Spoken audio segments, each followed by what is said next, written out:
पसंद आपकी, पेशकश हमारी। मोहम्मदिया मंदी house, near Mohammadia shawarma, Khadarbagh, नानल नगर, हैदराबाद। अस्सलाम वालेकुम नाज़रीन, आइए नज़र डालते हैं देश की राजधानी नई दिल्ली और उत्तर प्रदेश से कुछ खास खबरों पर।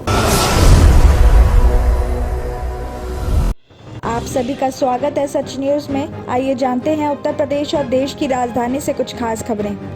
प्रदेश में बढ़ते कोरोना संक्रमण के मद्देनजर राजधानी के रमाबाई अंबेडकर मैदान में 9 जनवरी को प्रस्तावित प्रधानमंत्री नरेंद्र मोदी की चुनावी रैली स्थगित कर दी गई है और इसके अलावा मुख्यमंत्री योगी आदित्यनाथ का बृहस्पतिवार यानी आज नोएडा में प्रस्तावित कार्यक्रम भी रद्द हो गया है। सपा ने भी अपनी रक्ष यात्रा तो कांग्रेस ने भी सभी रैलियां रद्द कर दी हैं। तो वहीं संक्रमण के खतरों के बीच विधानसभा चुनाव को लेकर चुनाव आयोग ने मंथन भी शुरू कर दिया है और साथ ही चुनावों की तारीख के ऐलान के साथ निर्वाचन आयोग बड़ी चुनावी रैलियों और रोड शो पर रोक भी लग सकती है। और इसी तरह सपा अध्यक्ष अखिलेश यादव ने अयोध्या, गोंडा, बस्ती का अपना कार्यक्रम भी रद्द कर दिया है और अब वहां 7 से 9 जनवरी के बीच समाजवादी विजय रथ यात्रा नहीं निकाली जाएगी। हालांकि अखिलेश बिना लाव लश्कर गोंडा और अयोध्या में भी जा सकते हैं। तो वहीं मोदी की लखनऊ के प्रस्तावित रैली को लेकर बीजेपी के सूत्रों से ये भी पता चला कि प्रदेश में बढ़ते संक्रमण और राजधानी में 7 से 8 जनवरी को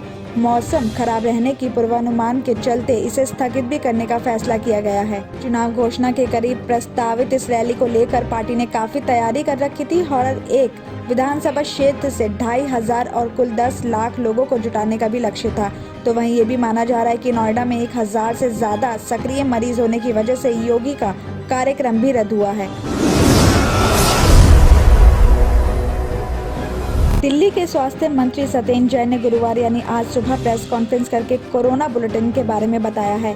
उन्होंने कहा कि आज राजधानी में 14,000 नए कोरोना संक्रमित आ सकते हैं और इसके साथ उन्होंने ये भी जानकारी दी कि दिल्ली में ओमिक्रॉन के मामले भले ही बढ़ रहे हैं लेकिन यहाँ इससे एक भी मौत नहीं हुई है। अगर बात करें पिछले 15 दिनों की तो इस दौरान संक्रमण में करीब 100 गुना बढ़ोतरी भी दर्ज की गई है। संक्रमण दर में भी 20 दिसंबर 2021 से 5 जनवरी 2022 के बीच करीब 50 गुना की बढ़ोतरी हो चुकी है और साथ ही पिछले साल 16 मई को इससे पहले दिल्ली में कोरोना के 6,400 से ज्यादा मामलों के साथ संक्रमण दर 10.4% थी। वहीं दिल्ली में हर दिन कोरोना मरीजों की संख्या बढ़ने के साथ ही सक्रिय मामलों में भी उछाल देखने को मिल रहा है। बीते 8 दिनों की तुलना करें तो दिल्ली में कोरोना सक्रिय मामलों में 10 गुना ज्यादा की बढ़ोतरी दर्ज की गई है। सक्रिय मामलों की संख्या बढ़ने की वजह से देश के सबसे ज्यादा प्रभावित राज्यों में अब दिल्ली भी शामिल हो गई है। साथ ही बुधवार को केंद्रीय स्वास्थ्य मंत्रालय ने इसकी पुष्टि भी की है। स्वास्थ्य मंत्रालय ने यह भी बताया कि दिल्ली में अभी 11 जिलों में हालात लगभग एक जैसे हैं लेकिन यहाँ 6 जिलों में सिचुएशन सबसे ज्यादा गंभीर है। उत्तर पश्चिम और दक्षिणी दिल्ली जिले में कोरोना की साप्ताहिक संक्रमण दर सबसे ज्यादा पहुँच गयी। दिल्ली में गुरुवार यानी आज तड़के चांदनी चौक की लाजपत राय मार्केट में आग लग गई है। खबर मिलने पर दमकल की 13 गाड़ियां आग बुझाने के लिए मौके पर पहुंची और करीब 3 घंटे की कड़ी मशक्कत के बाद आग पर काबू पा लिया गया है। बताया जा रहा है कि लाजपत राय मार्केट में लगी आग की जद में आने से 58 दुकानें जलकर राख हो गई हैं। बताया जा रहा है कि इस घटना में करोड़ों रुपए का नुकसान हुआ है। हालांकि आग लगने की वजह का भी पता नहीं चल पाया है। इस मामले में दिल्ली दमकल सेवा का कहना है कि लाजपत राय मार्केट में आग लगने की घटना में किसी की हताहत होने की खबर नहीं है लेकिन आग बुझाने के लिए दमकल की 13 गाड़ियां भेजी गयी। कोविड-19 के बढ़ते मामले और दिल्ली आपदा प्रबंधन प्राधिकरण की गाइडलाइंस को ध्यान में रखते हुए वाहनों के लिए ड्राइविंग लाइसेंस और लर्नर लाइसेंस के आवेदनों पर होने वाले टेस्ट को बृहस्पतिवार यानी आज से अगले आदेश तक निलंबित कर दिया गया है। ट्रांसपोर्ट डिपार्टमेंट में इसके लिए आदेश जारी करते हुए सभी नए आवेदन और मौजूदा टेस्ट को भी आगे के लिए फिलहाल स्थगित कर दिया गया है। आपको बता दें कि परिवहन मंत्री कैलाश गहलोत ने ट्वीट करके इस बात की जानकारी दी है और कहा कि लाइसेंस के लिए आवेदन करने वालों को टेस्ट की नई तारीख की घोषणा हालात सामान्य होने के बाद ही की जाएगी और इसकी जानकारी आवेदकों को SMS के जरिए भेजा जाएगा। साथ ही मौजूदा लर्नर लाइसेंस की वैधता भी बढ़ा दी जाएगी ताकि आवेदकों को स्थायी लाइसेंस बनाने में दिक्कत न आए।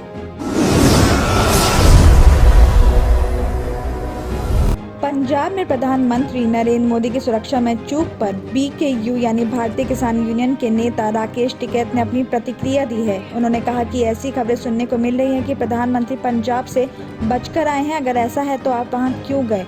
ये पूर्ण रूप से सहानुभूति बटोरने का एक सस्ता जरिया खोजने की कोशिश है। तो साथ ही टिकैत ने ये भी कहा कि केंद्र सरकार का ये भी कहना है कि सुरक्षा में चूक हुई है। उसके उलट पंजाब सरकार का ये भी कहना है कि प्रधानमंत्री वहां नहीं गए क्योंकि उनकी रैली में कुर्सियां खाली थी। दोनों केवल अपना बचाव करने की कोशिश कर रहे हैं। जब पीएम पंजाब आ रहे थे तो उन्होंने सुरक्षा को लेकर क्या इंतजाम किए थे।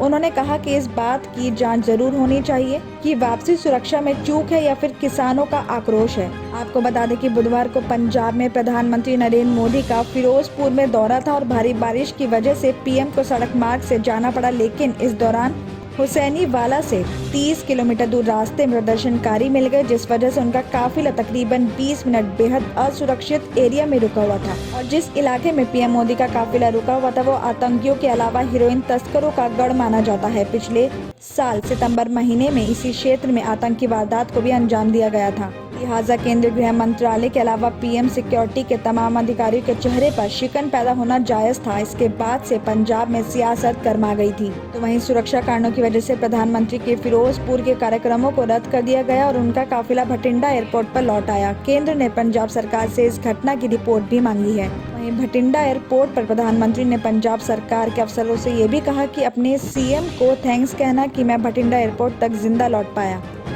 दिल्ली और उत्तर प्रदेश की खबरों में आज इतना ही। बाकी देश भर की और तमाम खबरें जानने के लिए देखते रहिए Sach news. Doctor Farhana's polyclinic diagnostic maternity and scanning centre by doctor Farhana Al Jabri कई किस्म के मुख्तलिफ स्कैन्स रीजनेबल और अफोर्डेबल रेट्स में पुराने शहर की खवातीन को सहूलत पहुँचाने के खुसूसी मकसद से ये स्कैनिंग सेंटर खोला गया है। कई मुख्तलिफ मर्ज व अमराज का इलाज डॉक्टर फरहाना पॉलीक्लिनिक पर किया जाता है। डॉक्टर फरहाना अल जाबरी और दूसरे एक्सपर्ट्स की निगरानी में खुसूसी लेडीज़ और बच्चों का इलाज किया जाता है। एड्रेस याकुतपुरा, बड़ा बाजार, जफर रोड, हैदराबाद। स्क्रीन पर दिए गए नंबर्स